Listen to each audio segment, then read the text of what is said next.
বোলে য়োগা কৰিম, এক্সাৰচাইজ কৰিম, এনেকৈ এক্সাৰচাইজ কৰিম, অকণমান বোলে হাতটো এনেকৈ কৰিম, অকণমান হাতটো ঘূৰাম।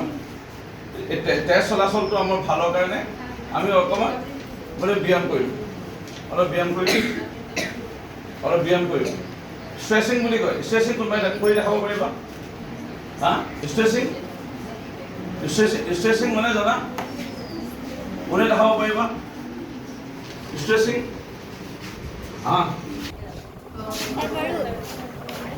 বুজি পাইছা না?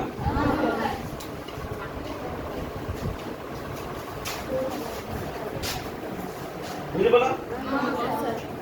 এইবোৰ ষ্ট্ৰেচিং বুলি কয়। বুজি পাইছা না? ৰাতিপুৱা শুই উঠি অত্যন্ত 10-15 মিনিট ষ্ট্ৰেচিং কৰে। আমাৰ অলপ ব্যায়াম কৰি স্বাস্থ্যই অমূল্য ধন, জানা নে নাজানা? দেহা থাকিলেহে বেমাৰ। যদি বেমাৰ আজাৰ হৈ থাকে তুমি পঢ়িব নোৱাৰিবা। আজি মৰিনী গাৰ্লছ হাইস্কুললৈ আহিছিলোঁ। মই যোৱা বৰ্ষতো আহিছিলোঁ, এই বৰ্ষত পুনৰ আহিছোঁ। আৰু মই ধন্যবাদ জনাম মৰিনী PM-শ্ৰী গাৰ্লছ হাইস্কুলৰ প্ৰধান শিক্ষয়িত্ৰী ববিনা তাঁতী ডাঙৰীয়ানী আৰু পৰিচালনা সমিতিৰ সকলোৱে মিলি এটা খুব ব্যতিক্ৰমী পদক্ষেপ গ্ৰহণ কৰিছে।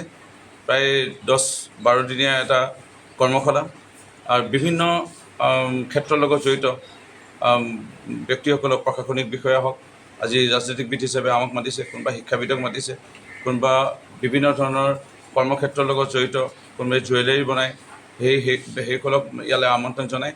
আমাৰ যিসকল বা 10ম শ্ৰেণীৰ ছাত্ৰীসকলৰ তেওঁলোকে কেইদিনমানৰ পিছতে এই বিদ্যালয় এৰি যাব আৰু এটা সংগ্ৰামৰ জীৱন তেওঁলোকে মেট্ৰিক পাছ কৰাৰ পিছতে ল'ব লাগিব। হাই ছেকেণ্ডেৰী বিশ্ববিদ্যালয়ৰ পিছলৈ গৈ এই আগুৱাই যোৱা জীৱনৰ ক্ষেত্ৰত তেওঁলোকক উৎসাহিত কৰালৈ, প্ৰেৰণা দিয়া মানসেৰে এই ব্যতিক্ৰমী পদক্ষেপ কৰ্মশালাৰ আয়োজন হৈছিল। মই আজি আহি পেলাই যথেষ্ট আনন্দিত আৰু মোৰ বিশ্বাস ছাত্ৰীসকলে অলপ হ'লেও উপকৃত হৈছে। মোৰ জীৱনৰ যিসমূহ অভিজ্ঞতা বা মই যি দেখি, লিখি, ঠেকি শিক্ষা পাই যিখিনি পালোঁ, আৰু নিজকে সাফল্য বুলি ক'ব বিচৰা নাই এজন ৰাজনীতিকবিদ হিচাপে বা ব্যক্তি হিচাপে, কিন্তু অলপ হ'লেও যিখিনি পালোঁ সাফল্য, এই আঁৰত চাগে দেউতা মাৰ প্ৰতি ভক্তিভাৱ, ইয়াৰ লগতে শৰীৰ স্বাস্থ্য থাকিলেহে আমাৰ স্বাস্থ্যৰ অমূল্য ধন। এই কথাবোৰলৈ শৰীৰ ভাল ৰাখিবৰ কাৰণে দৈনিক ব্যায়াম কৰিবৰ কাৰণে তেওঁলোকক পৰামৰ্শ আগবঢ়োৱা হ'ল।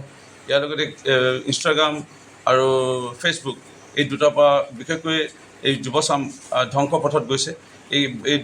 এই দুটাৰ পৰা আঁতৰি থাকিব গৈছোঁ, কাৰণ গুগল আৰু মোবাইলত সাধাৰণতে ইউটিউব থাকে, সেইসমূহ চাৰ্চ কৰিলেও ন্যূনতম যিখিনি পঢ়াৰ কাৰণে লাগে সেইখিনি তেওঁলোকে পাব। আৰু গাৰ্লফ্ৰেণ্ড বয়ফ্ৰেণ্ড নকৰিবৰ কাৰণেও পৰামৰ্শ আগবঢ়াইছোঁ। এইটো খুব ডাঙৰ এটা ব্যাধি এটা হৈ পৰিছে আমাৰ যুৱচামৰ বাবে। সেইবোৰ নকৰিবলৈ অনুৰোধ জনাইছোঁ, কাৰণ চামন ইজ মেড ফৰ ইউ। কোনোবা নহ'লে কোনোবা তেওঁলোকৰ কাৰণে আছেই, মানে মালা লৈ পেলাই অপেক্ষাত আছে। এতিয়া খালি আগতে গৈ পেলাই মালাটো পিন্ধি নিদিবা, সেইসমূহ এই পৰামৰ্শ আগবঢ়াইছোঁ। আৰু ইয়াৰ লগতে যদি হাত নথকা, ভৰি নথকা ব্যক্তি বা ভৰি কাট খাই যোৱা এগৰাকী ছোৱালীয়ে মাউণ্ট এভাৰেষ্ট বগাইছে, বা পৃথিৱীৰ আজি বিভিন্ন মানে জনপ্ৰিয় আৰু ইনফ্লুৱেঞ্চাৰ বুলি যদি পোৱা যায়, তেনে ব্যক্তিসমূহ ভিডিঅ' তেওঁলোকক দেখুওৱা হ'ল। আৰু মোৰ বিশ্বাস তেওঁলোকে অলপ হ'লেও উৎসাহিত হৈছে। মই আহি পেলাই খুবেই ভাল লাগিল।